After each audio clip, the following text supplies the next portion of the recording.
Breaking news చూస్తున్నాం. తిరుమలలో మరో అపచారం వెలుగు చూస్తుంది. శ్రీవారి దర్శనానికి ముగ్గురు భక్తులు పాదరక్షలతో మహాద్వారం వద్దకు రావడం తీవ్ర కలకలం సృష్టించింది.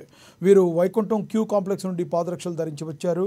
అయితే 3 ప్రాంతాల్లో తనిఖీ చేసిన టీటీడీ విజిలెన్స్ అధికారులు వీరిని గుర్తించకపోవడం గమనార్హం.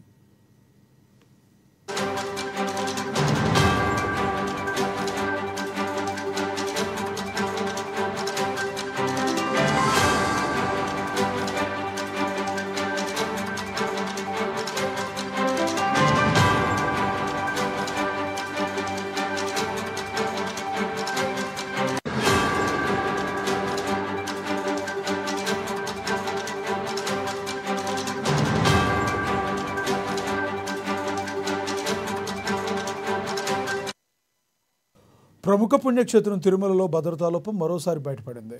భక్తులు ఏకంగా చెప్పులు వేసుకుని మహాద్వారం వద్దకు రావడం అధికార నిర్లక్ష్య ధోరణికి అద్దం పడుతుంది.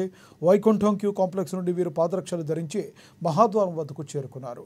వీరు వచ్చిన మార్గంలో టీటీడీ విజిలెన్స్ అధికారులు తనిఖీలు ఉన్నప్పటికీ ఇంత దూరం పాదరక్షలతో ఎలా వచ్చారనేది పలువురు భక్తులు ప్రశ్నిస్తున్నారు. ఈ క్రమంలో భద్రతా తీరు, టీటీడీ అధికారుల తీరుపై ఆగ్రహం వ్యక్తం చేస్తున్నారు భక్తులు.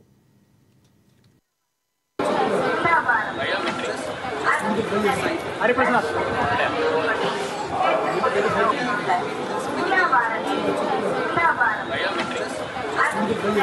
హరిప్రసాద్